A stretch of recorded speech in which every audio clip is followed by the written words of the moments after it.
안녕하세요. 당신의 지적 호기심을 위한 딥다이브 시간입니다. 오늘은 당신이 보내주신 자료들을 좀 깊이 들여다보려고 하는데요.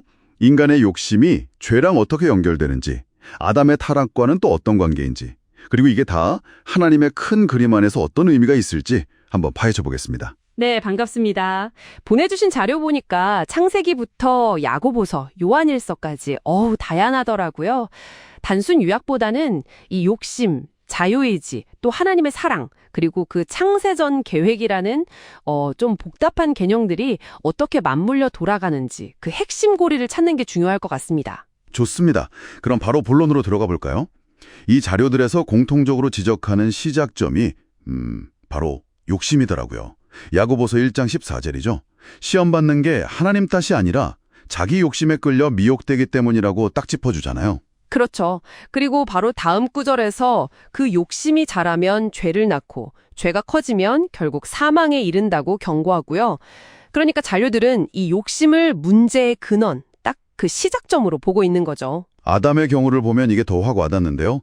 여기서 당신 자료가 제시하는 관점이 상당히 흥미로워요. 아담이 선악과를 먹은 진짜 이유가 그냥 뱀한테 넘어가서가 아니라 하나님보다 하와를 더 우선시했던 그 잘못된 사랑, 일종의 우상숭배 같은 욕심 때문이었다고요? 와, 이건 보통 생각하는 거랑은 좀 다른 깊이가 있네요. 네, 맞아요. 그 결과로 땅이랑 또 흙으로 만들어진 인간의 육체 자체도 저주를 받았다고 보고요. 그래서 소위 육체의 소욕이라는 게 생겨났다고 설명해요. 이게 뭐냐면 계명을 자꾸 벗어나려는 강한 끌림 같은 거죠. 중요한 건 이 소욕 자체가 죄는 아니지만 우리를 죄 쪽으로 아주 강력하게 끌어당기는 어떤 기울기가 되었다는 점이에요. 잠깐만요. 그럼 아담은 어쩔 수 없이 죄를 지을 수밖에 없었던 건가요? 자유의지는 없었고요? 아니요. 바로 그게 중요합니다. 자료는 단호하게 아니라고 말해요. 아담에게 분명 자유의지가 있었고 심지어 타락 전에는 지금 말한 육체의 소욕조차 없었다고 강조하거든요. 그러니까 핵심은 아담이 이미 마음속에 하와를 향한 그 잘못된 욕심, 우선순위의 오류죠. 그걸 품고 있었기 때문에 사탄의 유혹이라는 그 시험을 통과하지 못했다. 이런 분석인 거죠. 시험은 그냥 그의 내면에 있던 문제를 드러낸 계기였던 셈이고요. 그러니까 외적인 유혹보다도 내적인 상태가 이미 문제였다, 이 말씀이시군요? 예, 그렇습니다.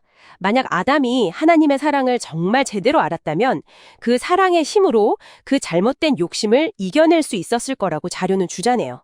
요한일서 말씀처럼 우리가 사랑하는 건 하나님이 먼저 우리를 사랑하셨기 때문이라는 그 맥락이잖아요. 진정한 사랑이 욕심을 이긴다는 거죠. 그래서 자료들은 예수님이 인간의 몸, 그러니까 저주받은 육체, 그 육체의 소욕까지 다 가지고 오셨는데도 죄를 안 지으신 이유를 바로 이 하나님 아버지를 향한 온전한 사랑에서 찾는 거군요. 사랑이 일종의 방패 역할을 한 셈이네요. 정확합니다. 근데 여기서 이야기가 훨씬 더 커져요. 자료에 따르면 이 모든 과정, 심지어 아담의 타락까지도 하나님께서 창조를 시작하시기 전부터 이미 다 알고 계셨고 그분의 계획 안에 있었다는 주장이 나와요. 이건 정말 스케일이 어마어마한데요? 네. 타락까지 계획 안에 있었다고요?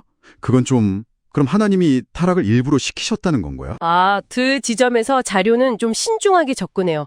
원하셨다기보다는 타락할 것을 아시고 창조하셨다는 거죠. 그리고 그 결과를 통해서 궁극적으로 더 큰 선, 그러니까 십자가를 통한 구속 계획을 이루기로 작정하셨다는 해석이에요. 계시록이나 에베소서 같은 구절들을 근거로 들고 있죠. 그러니까 십자가는 단순히 죄 문제 해결, 이걸 넘어서 하나님의 사랑과 공의를 동시에 증명하고 또 죄 없는 완벽한 창조를 완성하는 길이었다는 설명입니다. 하나님이 미리 아셨다는 게 꼭 모든 걸 정해놓고 로봇처럼 조종하셨다는 뜻은 아니라는 거죠? 네네, 그 구분이 아주 중요합니다. 자료는 하나님께서 누가 그분의 은혜, 즉 사랑에 반응해서 구원받을지를 미리 아시는 예지에 따라서 그들을 택하셨다고 설명해요. 이게 강제적인 운명 결정이라기보다는 자유의지를 가진 존재가 어떻게 반응할지를 전지하신 하나님께서 미리 보시고 아신 것, 거기에 기반한 선택이라는 거죠.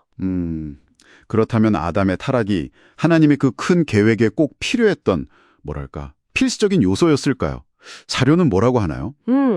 만약 아담이 타락하지 않았다면 하나님께서는 아마 다른 방식으로 피조물의 자유의지를 완성하셨을 수도 있다고 자료는 조심스럽게 추측해요. 하지만 하나님은 아담이 타락할 것을 아셨기 때문에 그 사건을 통해서 십자가에 더 깊은 사랑을 드러내고 창조를 완성하는 길을 사용하기로 작정하셨다는 거죠.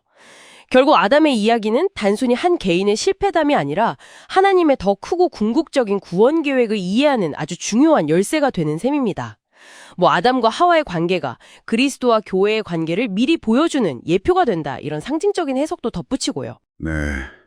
오늘 당신의 자료들을 쭉 따라가 보니까 욕심에서 죄로, 또 아담의 타락에서 하나님의 창세전 계획과 그 십자가 사랑으로 이어지는 아주 깊고 거대한 흐름을 본 것 같습니다.